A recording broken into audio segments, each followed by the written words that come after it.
ಎಲ್ರಿಗೂ ನಮಸ್ಕಾರ. ಎಲ್ರಿಗೂ ಹೋಗಲೇ ಯೂಟ್ಯೂಬ್ ಚಾನಲ್ಗೆ ಸ್ವಾಗತ. ಪ್ರಿಯ ವೀಕ್ಷಕರೇ, ಬಿಗ್ ಬಾಸ್ ಮುಗೀತು, ಗಿಲ್ಲಿ ಗೆದ್ದದ್ದು ಆಯ್ತು. ಈ ಅಶ್ವಿನಿ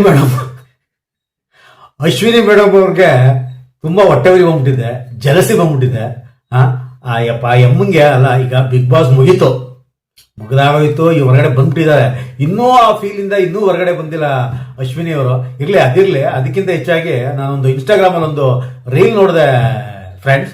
ಏನಂತ ಅಂದ್ರೆ ಅಲ್ಲೊಂದು 100-150 ಜನ ಜೈಕಾರ ಆಗ್ತಾವ್ರೆ ಅಶ್ವಿನಿ ಅವ್ರಿಗೆ. ಅಶ್ವಿನಿ ಅವರು ಈಗ ಟಾಪ್ ಅಲ್ಲಿ ಓಪನ್ ಇರುತ್ತಲ್ಲ, ಆ ಕಾರಲ್ಲಿ ಹಿಂಗ್ ಕೈ ಬೀಸ್ಕೊಂಡ್ ಬರ್ತಾವ್ರೆ. ಅಲ್ಲೊಬ್ರು ಕಾಮೆಂಟ್ ಹಾಕಿದ್ರು ಫ್ರೆಂಡ್ಸ್. ಹೆಂಗಿತ್ತು ಆ ಕಾಮೆಂಟ್ಸ್ ಅಂತ ಅಂದ್ರೆ, ಕಾಲ್ ತುಳಿತ ಉಂಟಾಗಿ ಸಾವಿರಾರು ಜನ ಏನಾದ್ರು ಸತ್ರೆ ಅದಕ್ಕೆ ನೇರವಾಗಿ ಅಶ್ವಿನಿಯವರೇ ಹೊಣೆ ಅಂತ ಹಾಕ್ಬಿಟ್ಟಿದ್ರು. ಅಲ್ಲಿದ್ದವರೇ 100-150 ಜನ. ಯಪ್ಪ, ದಯವಿಟ್ಟು ಹೋಗಿ ಇನ್ಸ್ಟಾಗ್ರಾಮ್ ಅಲ್ಲಿ ವಿಡಿಯೋ ನೋಡಿ, ಸಖತ್ತಾಗಿದೆ. ಆ ವಿಡಿಯೋ ನಾನು ಇಲ್ಲಿ ಯೂಟ್ಯೂಬ್ ಅಲ್ಲಿ ಪೋಸ್ಟ್ ಮಾಡಕ್ಕಾಗಲ್ಲ, ಯಾಕೆಂತಂದ್ರೆ ಅದು ಕಾಪಿರೈಟ್ ಬಂದ್ಬಿಡುತ್ತೆ. ಆಮೇಲೆ ಹಂಗೆ ಇನ್ಸ್ಟಾಗ್ರಾಮ್ ಅಲ್ಲಿ ಇನ್ನೊಂದು ವಿಡಿಯೋ ನೋಡಿದೆ, ಅದು ನಮ್ಮ ಡಾಗ್ ಸತೀಶ್ ಅಣ್ಣಿಗೆ ಬಗ್ಗೆ ಮಾಡಿರೋದು. ಅಲ್ಲಿ ಒಬ್ರು ವಿಡಿಯೋ ಮಾಡಿದ್ದಾರೆ, ಕಮೆಂಟ್ ಮಾಡಿದ್ದಾರೆ, ಏ ಡಾಗು, ತಪ್ಪಿ ಮಂಡ್ಯ ಕಡೆ ಹೋಗ್ಬೇಡ, ಹೋದ್ರು ರಸ್ತೆ ಮೂಲಕ ಹೋಗ್ಬೇಡ.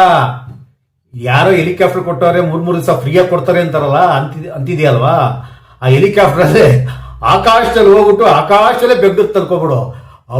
ತಪ್ಪಿ ನೀನೇ ರೋಡ್ ಮೇಲೆ ಹೋದ್ರೆ ಕಬ್ಬಂಗೇನೋ ಐತೆ ಗುರು, ಸಖತ್ತಾಗೈತೆ. ಅದ್ ನೋಡಿ ತುಂಬಾ ಚೆನ್ನಾಗಿದೆ.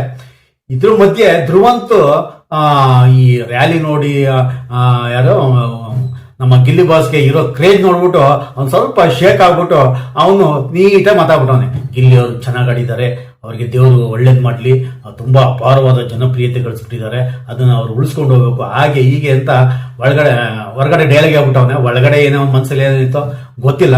ಆದ್ರೆ ಈ ಅಶ್ವಿನಿ ಅವ್ರ ಬಗ್ಗೆ ನಾವು ಈಗ ಮಾತಾಡ್ಲೇಬೇಕು. ಅವ್ರು ಬಂದು ಬಡವ ಅನ್ನೋ ಪ್ಲೇ ಕಾರ್ಡ್ ಮಾಡ್ಕೊಂಡು ಏನೋ ಗೆದ್ದಿದ್ದಾನೆ ಅಂತ ಹೇಳ್ತಾರೆ.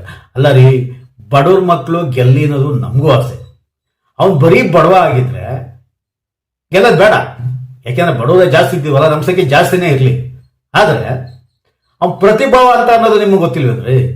ಈ ಹೊರಗಡೆ ಬಂದು ನೋಡ್ತಿರಲ್ವಾ, ಈಗ ನೋಡಿದಿರಲ್ವಾ ಮೋಸ್ಟ್ಲಿ ಅವ್ನ ಕ್ರೇಜ್ ಏನಿತ್ತು, ಅವನ ಗೆದ್ದಾಗ ಜೋಶು ಜನಗಳಲ್ಲಿ, ಮಂಡ್ಯ ಮದ್ದೂರಲ್ಲಿ ಮತ್ತೆ ಬೆಂಗಳೂರಿಂದ ಹೋಗಿದ್ದು ಸಾವಿರಾರು ಜನ ನಾವು ವರ್ಣಿಸಕ್ಕಾಗಲ್ಲ. ಸುಮಾರು ವಿಡಿಯೋಗಳು ಯೂಟ್ಯೂಬ್ ಅಲ್ಲಿ, ಇನ್ಸ್ಟಾಗ್ರಾಮ್ ಅಲ್ಲಿ ಇದೆ, ನೋಡಿ ಗಿಲ್ಲಿ ಕ್ರೇಜ್ ಹೇಗಿದೆ ಅಂತ. ಅಶ್ವಿನಿ ಅವ್ರಿಗೆ ನಾನು ಕೇಳ್ಕೊಳ್ಳೋದಿಷ್ಟೇ, ಮೇಲೆ ಬಿಟ್ಬಿಡಿ ಆ ಹೊಟ್ಟೆ ಉರಿ ಪಡೋದು, ಆ ಜಲಸಿ ಬಿಡೋದು ಬಿಡಿ. ಹಿಂಗೋ ತರಪ್ಲೇಸ್ ಬಂದಿದ್ದೀರಾ ಅಲ್ವಾ, ಅದು ಖುಷಿ ಪಡಿ. ಗಿಲ್ಲಿ ಗೆದ್ದಿರೋದಕ್ಕೆ ಮನಸ್ಪೂರ್ವಕವಾಗಿ ಅಭಿನಂದಿಸಿ. ಆಲ್ ದಿ ಬೆಸ್ಟ್ ಗಿಲ್ಲಿ ಅನ್ನೋದಲ್ಲ, ಅದ್ರ ಹಿಂದೆ ಮನಸ್ಸಲ್ಲೂ ಕೂಡ ಅದು ಇಲ್ಲಿಂದ ಬರಬೇಕು ಆಯ್ತಾ, ಇಲ್ಲಿಂದ ಬರಬೇಕು.